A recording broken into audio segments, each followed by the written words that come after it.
Exactly 1 month ago today, Easter Sunday, Michel Gondry was here with us at the Arts Arena.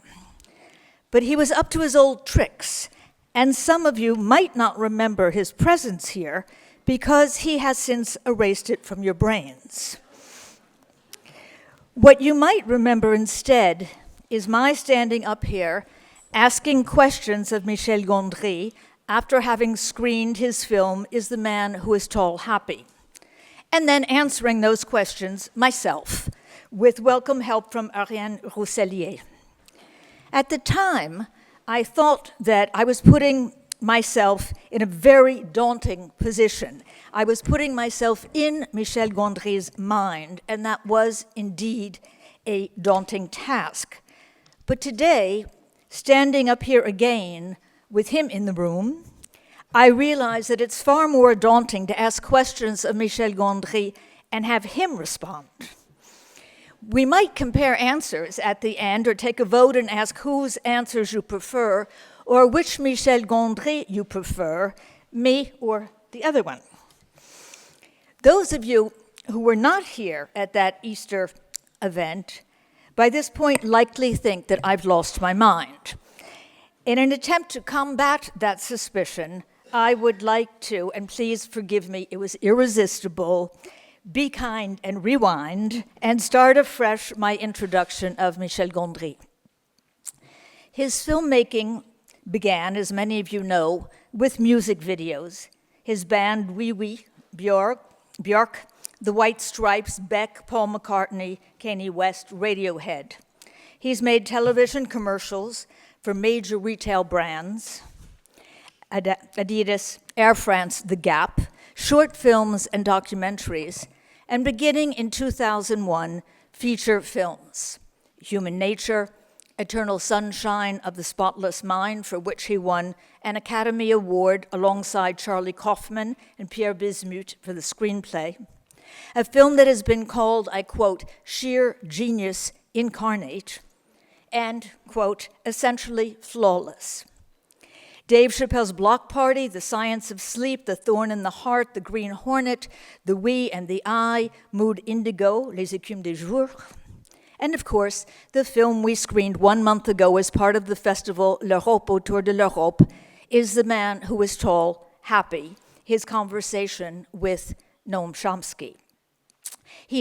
Michel Gondry has headed the jury for the short film competition at the 2011 Cannes Film Festival and has been a member of the jury for the 64th Berlin International Film Festival in 2014.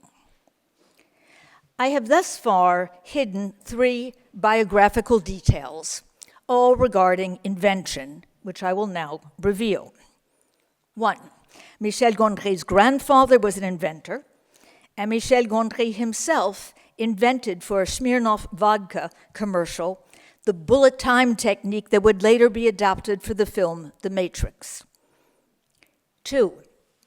The Guinness Book of Records 2004 lists Michel Gondry's Levi's 501 jeans drugstore spot as holding the record for, quote, most awards won by a TV commercial. I might note in passing that the commercial was never aired in the United States because of the suggestive content involving the purchase of condoms. 3. A sequence from The Science of Sleep. The male lead confesses to 2 women he wants to impress that while his work is horribly boring, he has a profession he really wants to pursue, which is to be an inventor. Inventing what? Charlotte Gainsborough asks. Well, I can show you. I have, very excited. He reaches into his briefcase and brings out and waves before the 2 women, quote, some glasses that you can see real life in 3D. Isn't real life already in 3D? She asks, deadpan. This tragic comic moment brings us to our final hidden biographical detail. Michel Gondry holds the record for the most oxymoronic adjectives assigned to a single famous film. Eternal Sunshine is classified in print, this is true, these are quotes, quote, a drama, romance, science fiction, fantasy comedy. Also, I quote, an American romantic science fiction comedy drama, unquote. It is indeed a noble feat to defy our habitual and arbitrary classifications, families, genus, species, blurring them, blending them, and sometimes smudging them into one another.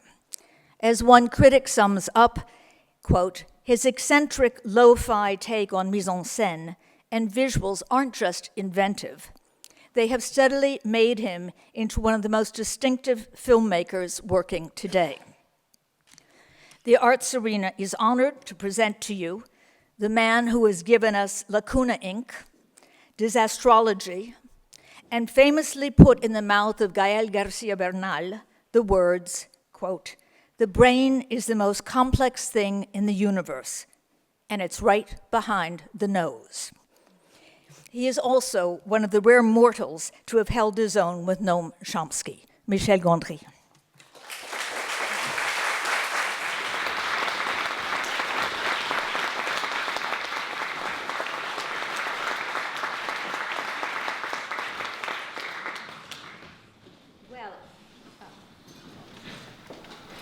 Well, this is going to be interesting because I'm not a film specialist, and my field is comparative literature, and Michel Gondry tells me he doesn't know that much about literature, though I do not believe him in the slightest.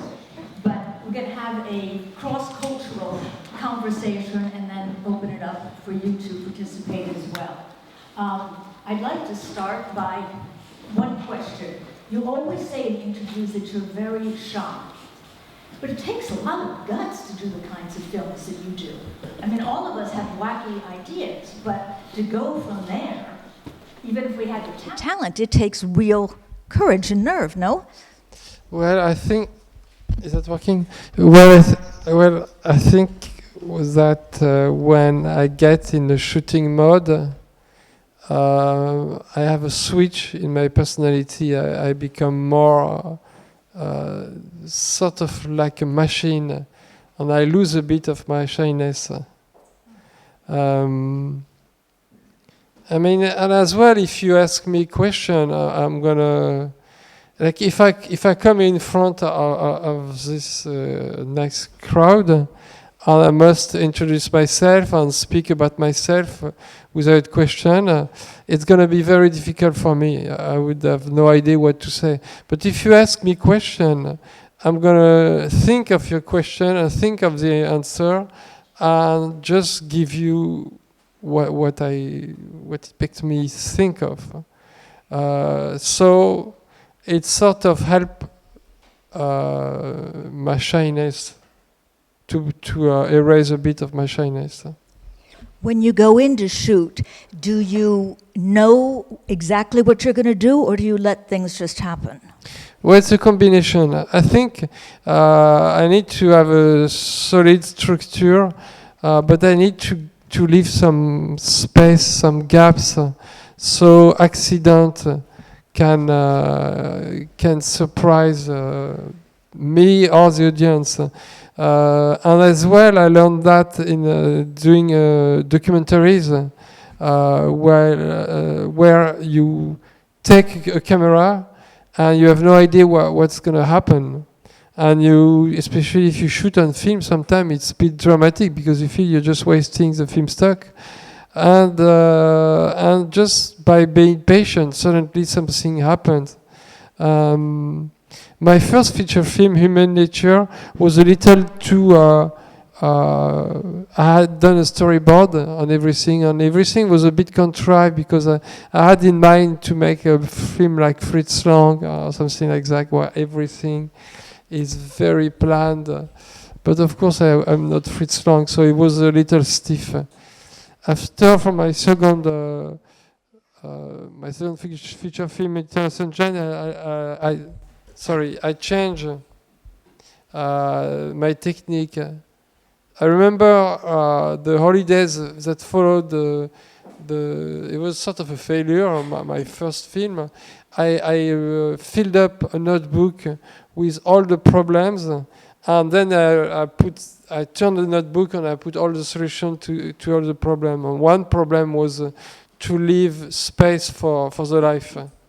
So all that to answer your question, there is a grid that's solid, and inside there are gaps for life. Well, I want to pick up on a couple of things that you said there because I love your first film.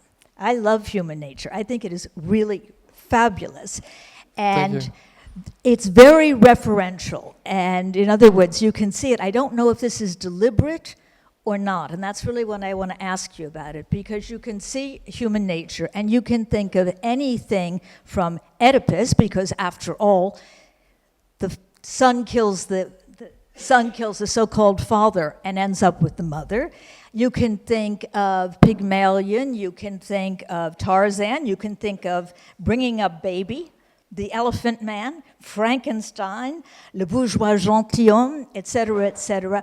Are these clins d'oeil that you're aware of, or are we superimposing this on human nature? And is that human maybe nature? it's more a Charlie Kaufman question, because I was really in love with the script. So Charlie Kaufman was a screenwriter for my two first feature films, and we actually started to work on Eternal Sunshine while I was shooting Human Nature. I remember shooting a scene of Human Nature and being on the phone with Charlie talking about the concept of Eternal Sunshine. Maybe I was too hard in my judgment of the film. It's just not many people went to see it, and the critics were very negative. So that's a bad combination. Like you want at least 1 out of 2 that works. But I was really close to the script, and I couldn't change a word. If I had to change a word, I would have to call Charlie, who was in Los Angeles or in New York, and ask him if I could change this word, because he was not working with the actor. So it was really word by word. So, but I mean, I guess all your reference seems to be accurate. Probably if he was in my seat, he would give you much complex answer than I can. Yeah, it was really to know if you were consciously, in a sense, working off of our collective cultural memory, if I can put it that way, that you were aware that people could think of this, that, or the other thing, seeing elements of human nature. I don't know. Or I'll give you another example. The science of sleep. First of all, I'd like to know why it's sleep and why it's not dream, or why it's rêve and not sommeil. The initial title, who was found by actually the actor Recifan, who plays a wild man in Human Nature. I thought of him at some point to play the part of Gaël Garcia Bernal. He had found the title, Science of Sleep. And when we translated in French, La Science du Sommeil, it really makes you want to sleep. So La Science des Rêves was more engaging. Okay. Well, speaking again about this idea of whether you're deliberately making references or not aware that you're making references in science of sleep, did you think about Danny Kaye and The Secret Life of Walter Mitty? Yes, that's a movie that I always liked. But it was other movies too. Le Magnifique with Belmondo, where he's writing a story, and the story is projected. He projects himself in this story. And there is this one where the Walter Mitty one is not the one where he imagines himself as a general and he kills everyone in black and white. That's this one. The one, well, it's Danny Kaye, who has a very boring job, who lives with his mother, And he has this imagination that anything can set off, and suddenly he sees himself like as, you know, the great chevalier doing all these battles, etc. And there's a mad scientist who comes into it also in his white coat, and they try and play with his memory to make him think that certain things that were real were not real, etc., etc. But a huge difference with your film is that in The Secret Life of Walter Mitty, the audience, the spectator, knows when he's going off into his dream world, whereas in your film, we don't necessarily. No, it gets more and more blurry as it goes. In fact, we wanted to make the dream in a realistic way, and we couldn't afford it. So I had this idea to use the cardboard and the toilet paper roll to mirror a little bit what he was doing in reality. So it's not exactly how we dream. We don't dream in animation, for instance. But that was reflecting of his crafty style. So I wanted the dream to be more realistic, but at the end he doesn't know anymore if he's dreaming or not. He gets confused. Does it matter? To him it does, but to the audience, does it matter? Do we have to figure it out? Well, there is a little bit of doubt at some point if she went to meet him at the bar, at the restaurant, or she didn't. I think she went there. But I had a theory of the quantum theory where things can be at two places at the same time. Parallel universes. Yeah, sort of. But I think he just he missed her because he saw this creature that was based on his boss, and he freaked out and decided to leave. You know, when you mentioned quantum theory, and you mentioned also in that film chaos theory, and jumping around a little bit, I was surprised that quantum theory didn't come up at all in your conversation with Noam Chomsky.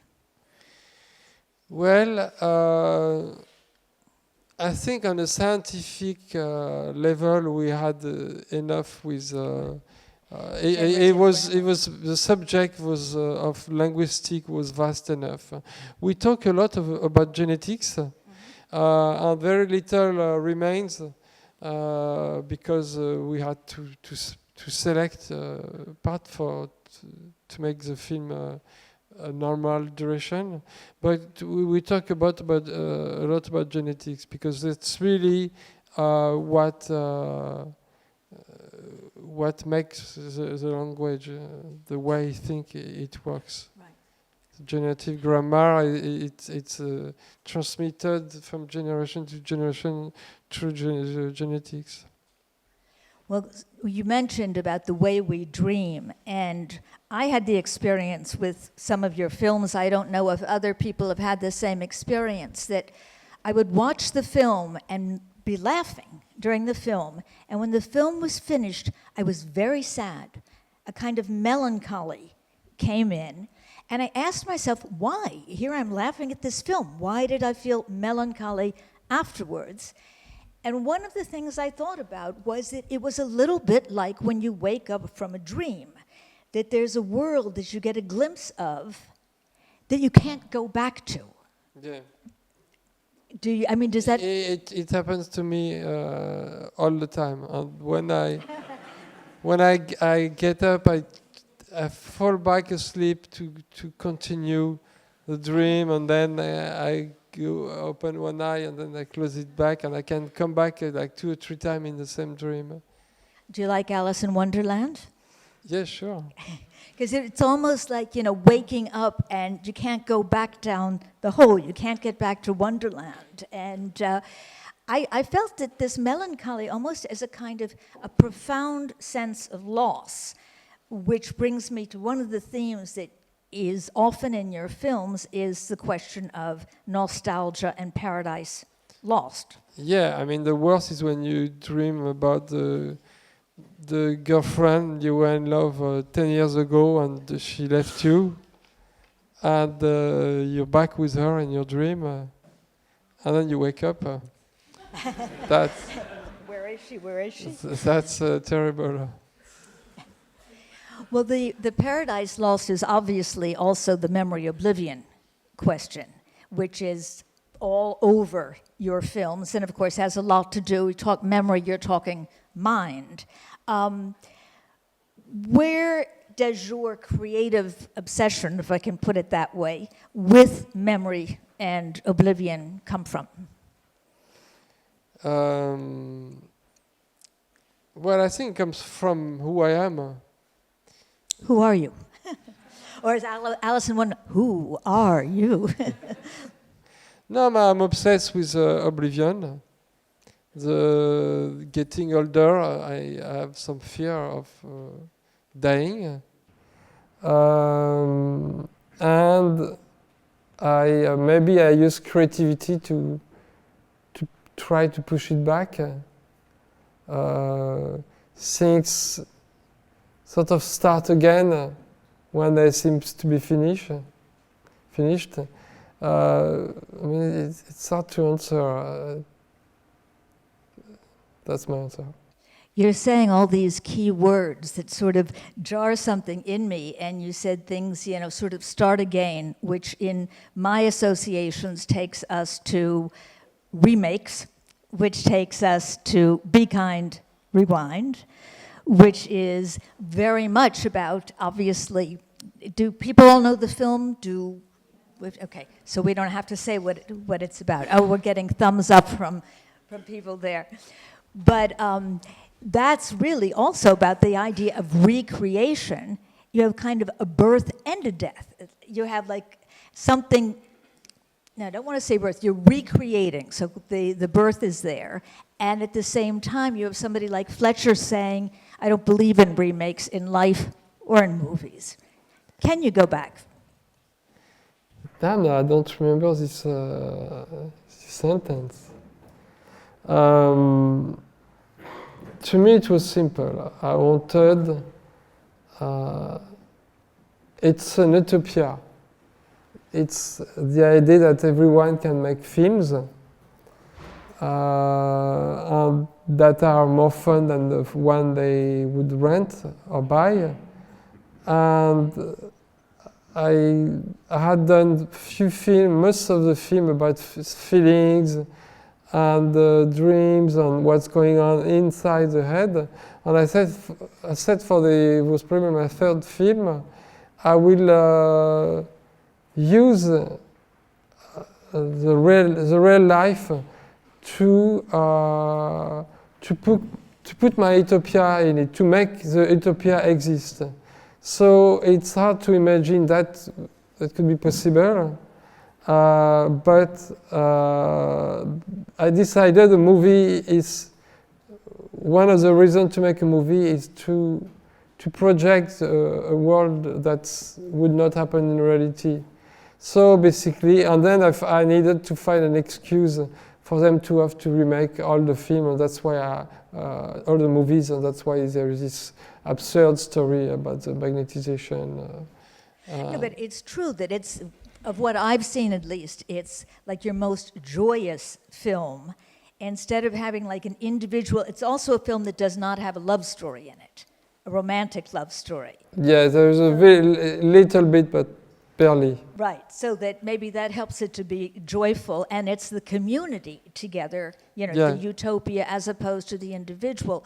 But you have made films with the Dave Chappelle, the Block Party, the We I. The We and the I? Yeah, that are using local people, and where you don't know what's going to happen, etc. And yet you've also had this film with a great intellectual Noam Chomsky. So clearly you're interested in both sort of the street scene and the cerebral scene. Where do you place yourself between the two? Well, I'm exploring. There is a level of going where people ask me to go.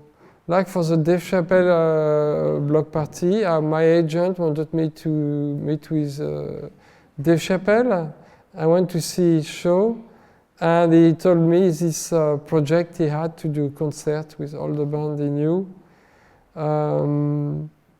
So I sort of immersed myself into all this group of people, this culture, this sort of community, and so I went as far as I could to be authentic. Then when I do the way in the eye,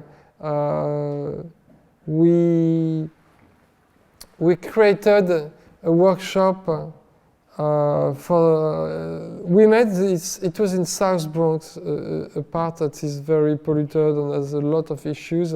But there is this community called The Point who is very positive and do great stuff for kids, for after school program and so on. And we opened a bus workshop, and we signed up the first 40 kids who came in. And like for 2 years, we recorded the story. I had written a storyline, and then little by little, we started to find who we play what part. My promise was that everyone would be in the trip. Some people would leave the bus earlier, the ones that were not so comfortable with the camera, and some will stay until the end, the more intense one. So one more time, I immersed myself into this community and always trying to avoid the cliché. It's a story that could have worked in a bus in Paris, or we initially wanted to do it in Manhattan and we couldn't. So the idea that the same story can happen with people from different origin or communities, it's something that's very important to me. So basically, and then I got the luck to meet Noam Chomsky, and I had for a long time the ambition to do a scientific animated film, and I proposed the idea to him, and he said yes. Roger, can I just ask you to show the homage clip? We just want to see a little bit.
This question sort of merges two films in that in the Be Kind, Rewind, Jerry says at one point, life without civilization is crap. But a lot of the times when you show us civilization, it doesn't look so great. And there I go back to human nature, which again, I really love. And the layers of duplicity in some of your films are really sort of mise en abîme. In other words, you have everybody's lying to everybody else, and even Gabrielle isn't French, which you don't insist upon at all. It's just you hear her once on the telephone, And you realize that she doesn't have the French accent. She sounds like sort of a trashy American accent. Yeah, you're scaring me with your questions. Oh dear. I Well, don't know what to you say. scared me with your films, which I love. Okay, I won't ask you that question. No, I'd like to answer the question, but maybe you can. Let's start by the first segment, because yeah, you talk about. See, I'm a little shy. I have an easy question. I've been talking so far about every film except the one that you're the most famous for, Eternal Sunshine of the Spotless Mind. And I'm obviously a great fan of the other films as well. Why do you think that that film received so much more acclaim and attention than the others? They've all, well, I don't know about Human Nature, you said, but I mean, there have been great reviews of the other ones as well, but totally disproportionate. Do you know why, in your own mind?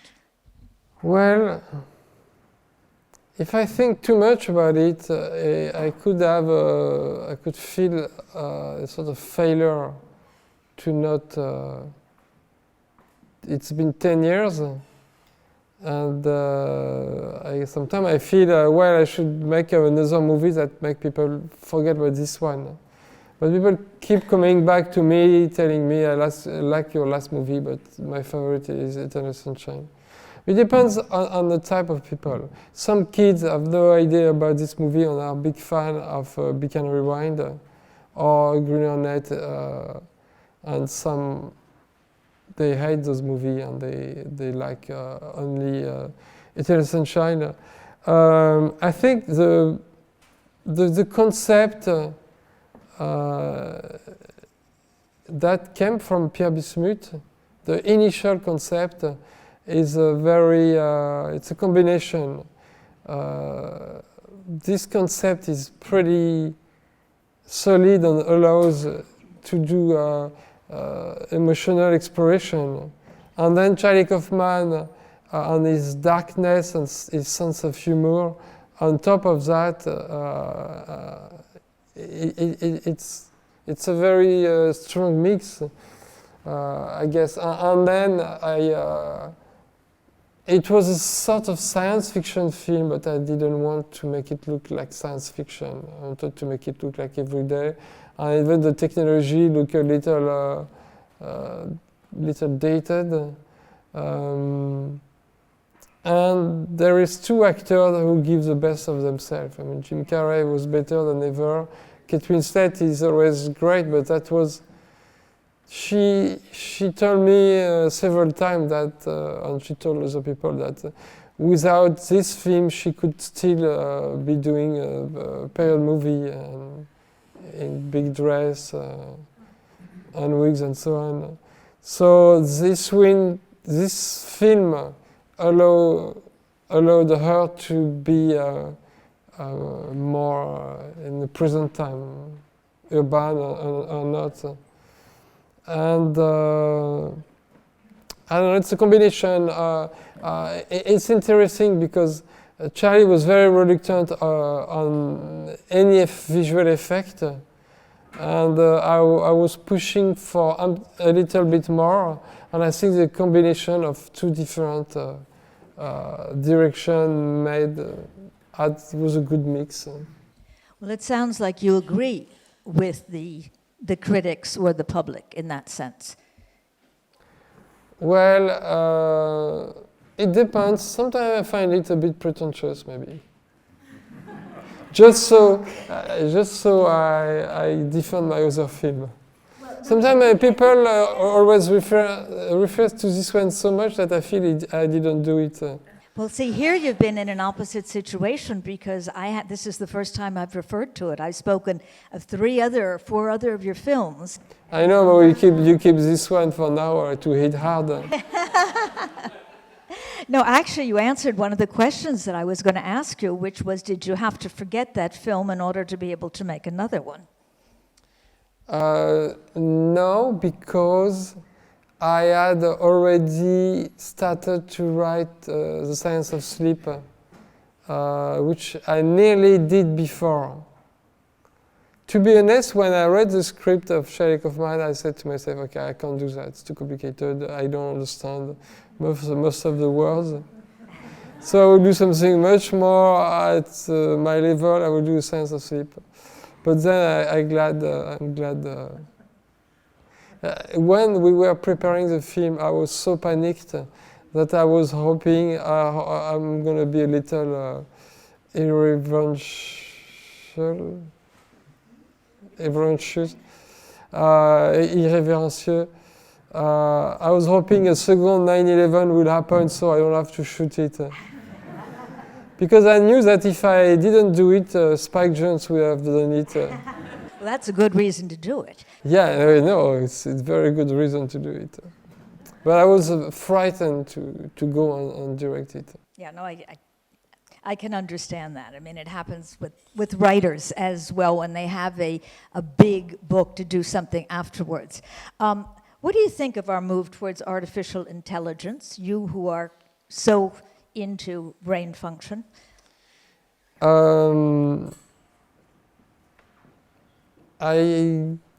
It's difficult because I'm very under the influence of Chomsky, and Chomsky is completely dismissed completely artificial intelligence.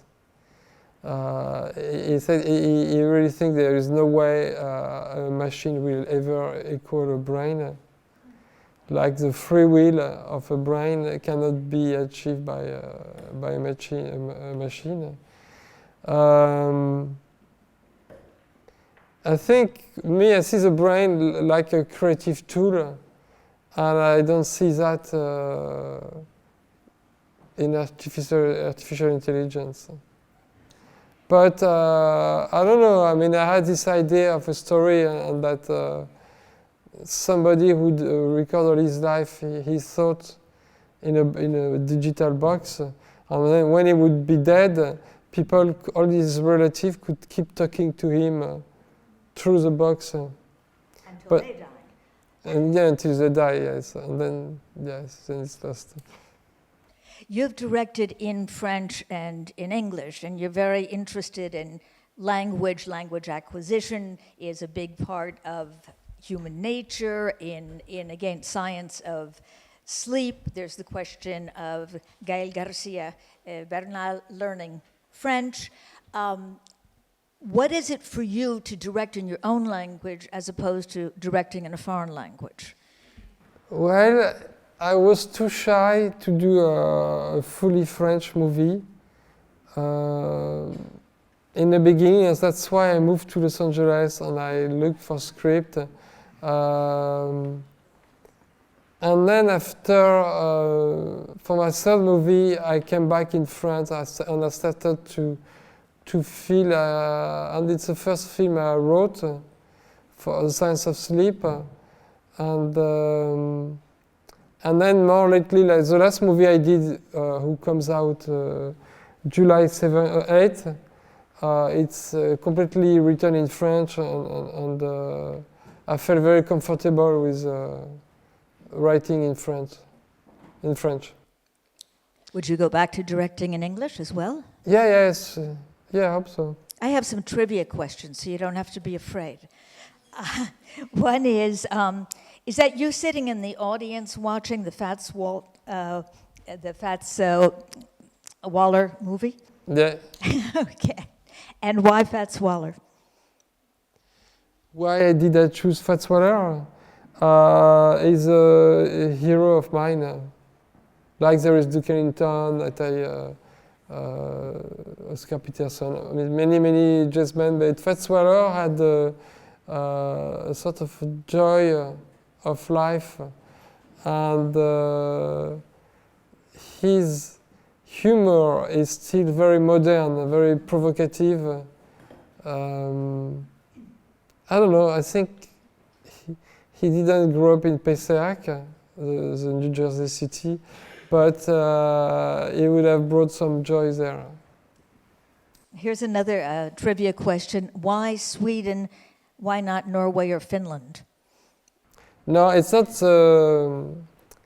It's not for the country. First, I wanted to say pimp your video, and my editor told me it's going to be dated after a while. So you should invent a word. And in French, there is this imitation of Swede that's called Swedin. And when I was a young adult, I had this little jacket in Swedin. Oh, so it's not Sweden at all. No. Boy, I'm glad I got to ask that question. It's sort of leather, it's artificial leather. Also suede. Yeah, it's ultra suede, exactly. Oh, that's really interesting. You like Bach, and especially, and this is really something I have a great affinity for you because of it, Glenn Gould's rendition of the Goldberg Variations. Do you see counterpoint in your filmmaking? See, that's where you ask me word that I don't. I know vaguely what a counterpoint is. When there is a melody going in one direction and another going in another direction. I mean, when somebody talks to me, sometimes I work counterpoint. I have another idea working at the same time. So I guess maybe that's something I didn't think of, and it will be hard to give you an answer. Maybe if you formulate the question in a different way, I could find I mean, I love those Glenn Gould recording, and I play them all the time. You really put my brain a little bit in order. But if my movie have counterpoint, it's fine. I mean, it's for you to find them. In the Chomsky film, you use an old noisy camera, Yes. and in what is it? I'm not sure. Is it in Be Kind Rewind that you use a VHS camera? Yeah. So you clearly have affinities with certain cameras. What makes you love one camera as opposed to another? Well, for the one for Chomsky is the camera I bought to do my first video for WeWe. It's a very efficient camera because you don't have to plug it, it's not electric, you can just crank it. And I like the quality of the 16 millimeter. And I've done, it's the same camera I use to shoot him than to shoot the animation. So there is something coherent. And I like the fact that I couldn't shoot more than 2 minutes without having to reload. And plus, each segment was 25 seconds long maximum. So I had to pick randomly moment that I will represent it, and the rest would have to be only animation.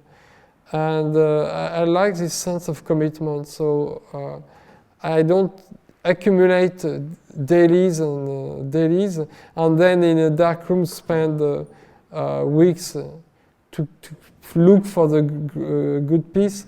I like to make the decision right when I'm there. And sometimes when, for example, you talk about Palestine, I'm not sure I understood well, so I stopped the camera and it sort of dramatized and it betrayed my reaction to in response to what he says.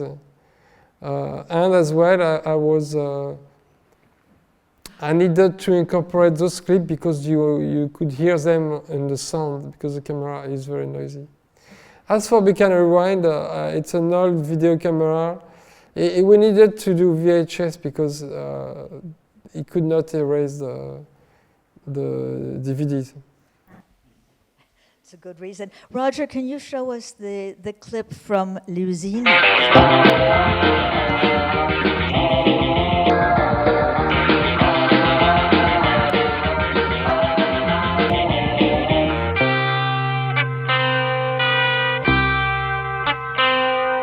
Et la famille, tout va bien? Ça va. Mon mari m'embête.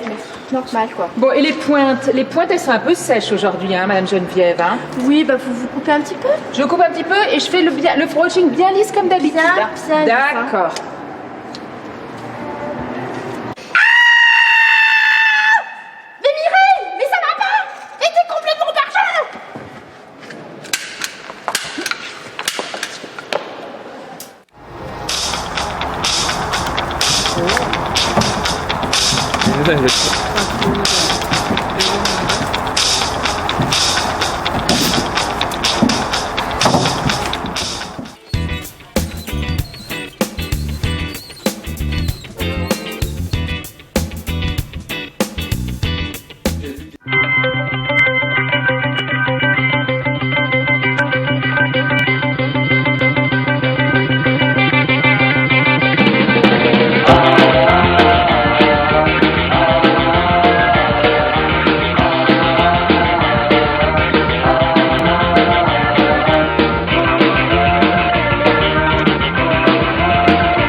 You want to talk to us about how that whole project started? It's a little bit. It was in parallel to Buchanan Ride.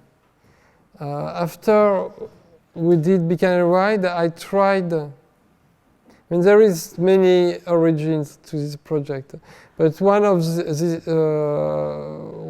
is. After Buchanan Wine, we came back to the little town we went, and I started a workshop with people to do a movie like some of the kids that were living there were doing those films like the one of Fats Waller. They were really done, like all the choreography was done by kids who live there in blocks. It was really a poor area. And sorry, I'm a bit lost. About the how the usine project started. Yeah. So we did the first meeting, and like 30 people attended. Then next week we did a second meeting, half attended, and then the third week nobody came. So I realized I have to do something that's much more condensed, and it's why I work carefully on the protocol where everything happened under 3 hours, and everything is there to be used. Like you see, there is a mini set where you see a car and you can move the road, and there is a video image that moved behind, and then you can be inside the car with a sort of a half car where you sit inside. You can change the landscape behind to move faster with the gas pedal. So it started basically, I wanted to find back this joy I had when my father would let us play with his camera when we were kids. And I remember a weekend we had when our parents were not here, and we play. He had one of the first video camera, and we recorded 2 hours of silly things, fake videos, fake feature, fake news. It was so joyful to watch that. And then my brother took the tape and lent it to a friend, to show it to the friend, and the friend erased it to record a football game. So that was I was so frustrated that I wanted to do it back. And as well, another of the reason why I did that is when I moved in the 18th arrondissement in '83, I saw all those old theater that were transformed in shoe store. Luxor at the time was completely abandonné, comment on dit, let down, run down. And I thought it would be interesting to, if we could have those places, we could give people a camera in a neighborhood, and they will shoot whatever they want, and then they will pay their ticket to watch what they have shot. And the idea is it was a closed system, financial system. I think it was an utopia because it would have cost much more. But basically the idea is like 10 people have enough energy and creativity to entertain 10 people. So you don't have to go to Disneyland to get entertained. You can do it yourself. That's a philosophy. Does it exist simultaneously in all those different cities, or does it move around? Sometimes it has been in different cities. Like it was in Johannesburg and in Moscow at the same time. And most of the time it just turned around. It was just in Japan, and we've been in Brazil several times, New York, Paris, and so on. Well, before we conclude and turn this over to the audience, I'm going to ask you one easy question, one hard question, and then a question about the Noam Chomsky film. The easy questions are just to get your very quick yes or no whether you feel affinities with any of the things I'm going to mention. Baron Munchausen. Who's that? Terry Gilliam's film, Baron Munchausen. Oh, well, Terry Gilliam is somebody that is an influence I try to avoid. I love his movies, but there is too much of a strong aesthetic that I don't want to be influenced. I prefer to watch Charlie Chaplin, who has a strong aesthetic, but it's more square. It's like Citizen Kane or Orson Welles. His aesthetic is too achieved. So I love his film, but I try to not be influenced. Do you like Monty Python in general? Yes, it's. I wish there were more. It's one of the best things in the world. Do you know the work of the Argentine author Borges? Well, I should, but... I'll make sure you know, because I think that you would find yourself very much at home in his world of fantastic literature. What about theater of the absurd? Sorry? Theater of the absurd. Do you feel any... I mean, I can think of, in some of your films, make me think of Pirandello, 6 characters in search of an author, because they sort of somehow go beyond the script. Yeah, and sort of self-reflective a little bit. Do you feel any relationship with surrealism? Yes, yes. I think surrealism is a much important movement or wave, I don't know how you call that, than Nouvelle Vague. What about Don Quixote? Don Quixote. Yeah, no, I don't feel connected to that. Okay, I ask only because he's sort of the original reality versus illusion character, and so I thought that maybe there was an affinity. I'll end up with, you said yes to Lewis Carroll. What about The Wizard of Oz? Yes, of course. And Tex Avery? Ah, Tex Avery, I love Tex Avery. In fact, in the room of my son, I filled up the whole of the wall in front of his bed by a picture I took on the screen, because we got, it was VHS at the time, the full body of his work in VHS. I think he's one of the last surrealists, Tex Avery.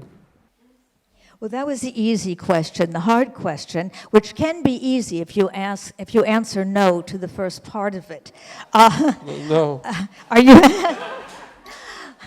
Are you familiar with a work called 100 Years of Solitude? Well, it rings a bell, but didn't read that. Oh, I have some really great books that you're going to love. Seriously. Well, the reason I was asking was because in Be Kind, Rewind, I think it is, yeah, I guess it is.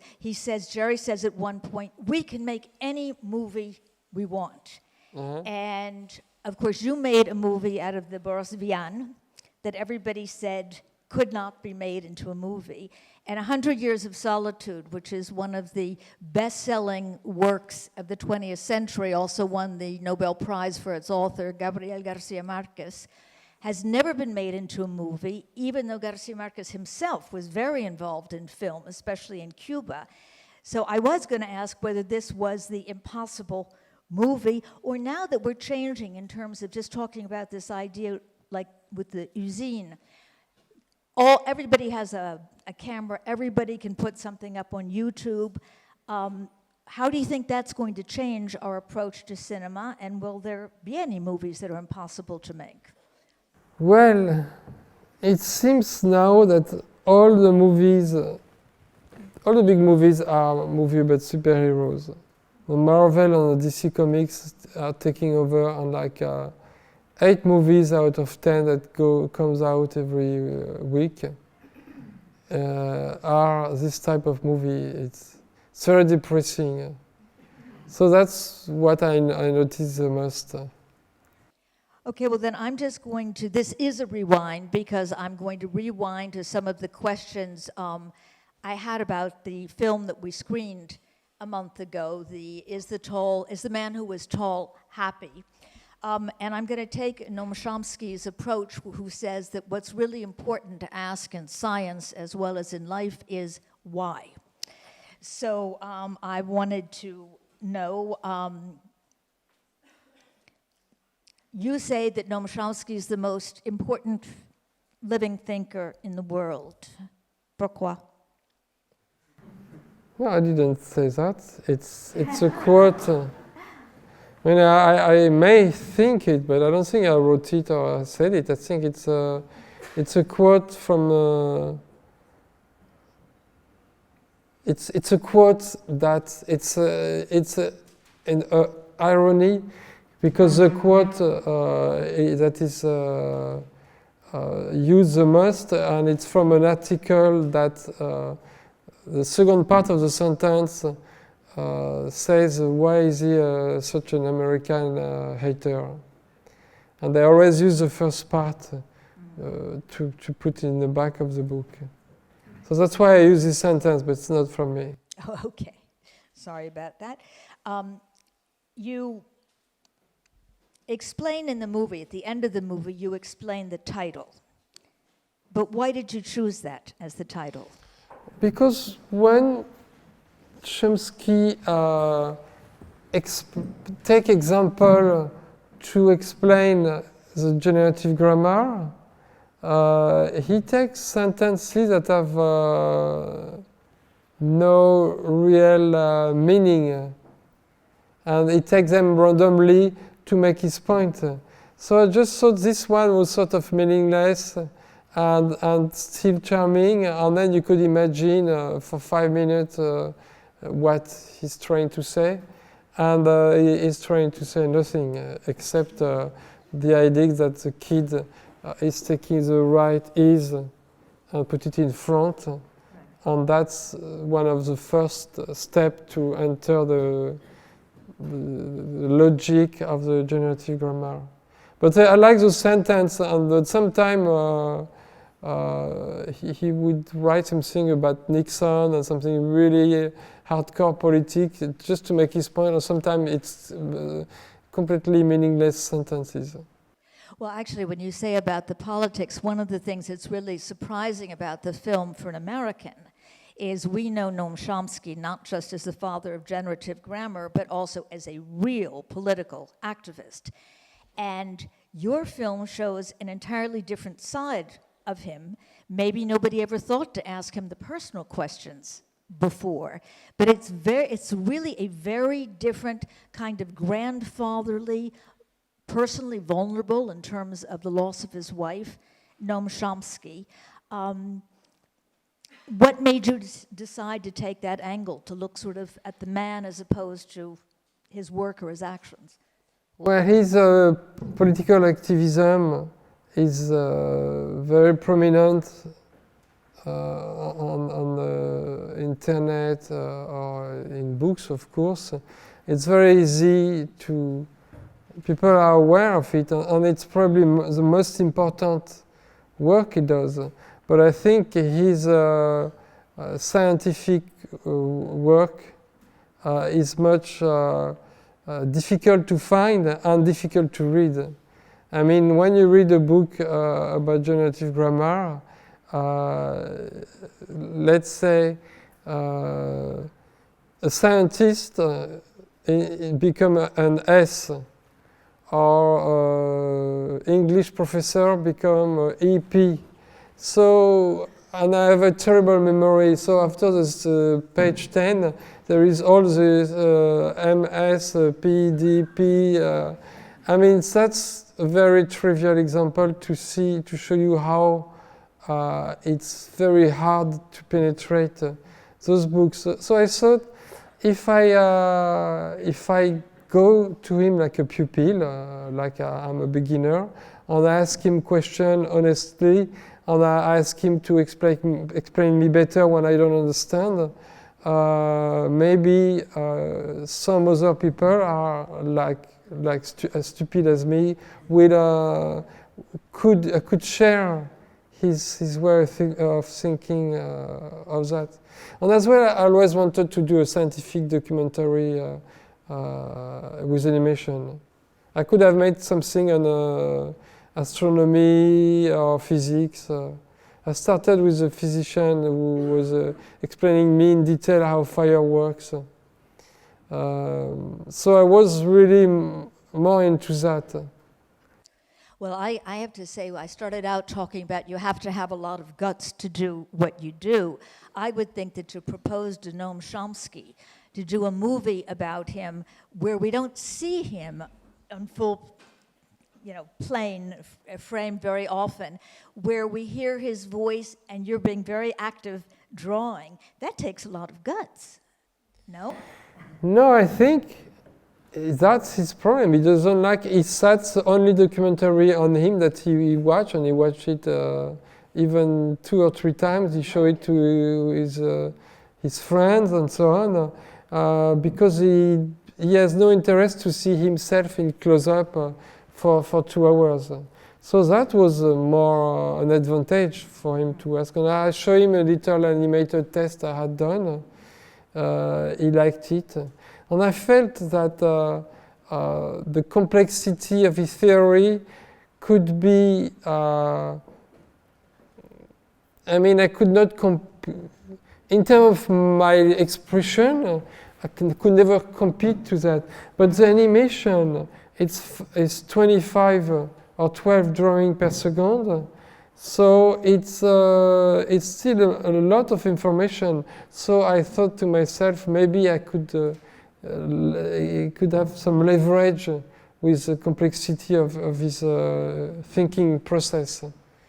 Were you surprised that a man who has spent his entire life working on generative grammar and who has been so active politically would simply turn around and say, when you asked him the question about what he believes, does he believe in an afterlife? And he said, I believe in dust to dust and life has no meaning. Did that surprise you? Because he's so engagé. No, it doesn't surprise me. I think if you work deeply in genetics, and it's more difficult to have a belief of afterlife. But he, in contrary to other activists like it's called Richard Dawkins, I think, who are very make conferences to prove God doesn't exist. He's not like that, because a lot of people he visits, people in poor country who are in difficult situation, are believers, and I think by respect for them, he doesn't scream constantly that there is no God. And even in the film, he can't, after he say, I think it's dust to dust, he immediately says that, but he can easily understand that a woman who has a dying child wants to hope she can see him again, and then he's not going to lecture her on semantics. No, one of the things I found really extraordinary about the film was precisely that sort of thing, because it shows a Noam Chomsky who's incredibly tolerant of other people's views, which is not really what you normally identify with a political militant. Did making that film have a personal impact on you? Yeah, of course. I mean, it's true. He's one of the most important thinkers. I can say it now. I mean, the way he gets information is just incredible. He's constantly aware. I mean, the impact is sort of a guilt that let's say I'm doing an advertising, which I'm going to do. I quite feel guilty. Well, he talked about spending 75 years feeling guilty when he cheated. Yeah, it's true. We have shared experience on cheating like that. Shall we turn this over to people who are cinéphiles? Are there questions from the audience? When you adapted L'écume des jours, was it difficult having your universe and still staying true to Boris Vian's work, and how did you go about that? Well, when I adapted Boris Vian, I had so much pressure that I put on myself that I think I nearly got sick about it. It was really, really hard because I wanted to be myself but not betray his world. And in fact, I've been influenced by his work when I was doing my own work, way before when I was doing my first video with Björk, for instance. There are elements where objects are coming to life, for instance. And there is even like a piano where she's playing and there is water falling into the piano that you could compare to the piano cocktail. So I had been influenced by him.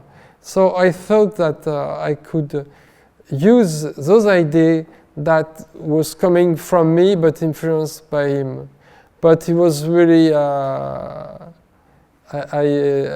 was a little bit traumatic. How do you feel about the movie now?